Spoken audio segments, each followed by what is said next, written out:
A pista, porra. O Danão tá com nós, cara. Tropa dos 300, porra.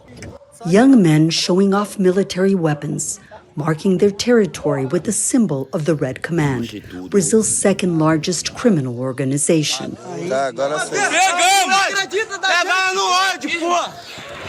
A common scene in Rio de Janeiro's favelas or slums, right next to wealthy neighborhoods, yet worlds apart. Criminal organizations now control the daily lives of at least 4 million people, a third of Rio's metropolitan population. Bullets fly every time there are shootouts between rival gangs or with the police. Schools shut down. We're forced indoors fearing for our lives. We have rules. Nobody enters a favela without permission or a local guide.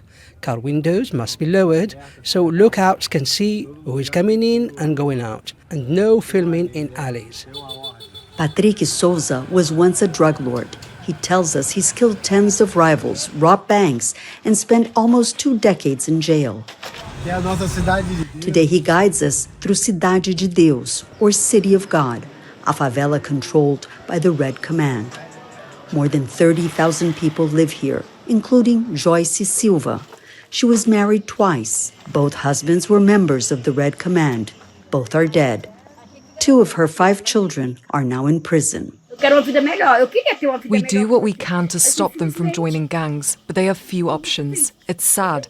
Our children see drug traffickers with new sneakers and phones. They want the same. This favela is not an exception. At least 1 in every 5 Brazilians is now living in a neighborhood controlled by criminal organizations, where the state has no presence. This map shows how the Red Command has expanded in Rio. It is still fighting to take over the blue areas from militias, armed groups of former policemen turned mobsters who charge residents security fees. But now it has spread to 25 of Brazil's 27 states. With elections approaching, security dominates political speeches. But residents say nothing will change. Politicians only show up during elections. Once they're over, they disappear, like always. As night falls, Patrick walks past children playing in the rain. After 17 years in 4 prisons, he is now an evangelical pastor, trying to steer the next generation away from the path he once took. Nothing will change unless the system changes. It's corrupt, starting from the top. We have military weapons from the US and Colombia. Ask yourself how they got here. In Rio de Janeiro, 2 worlds exist side by side. One ruled by criminal gangs, the other by wealth and privilege.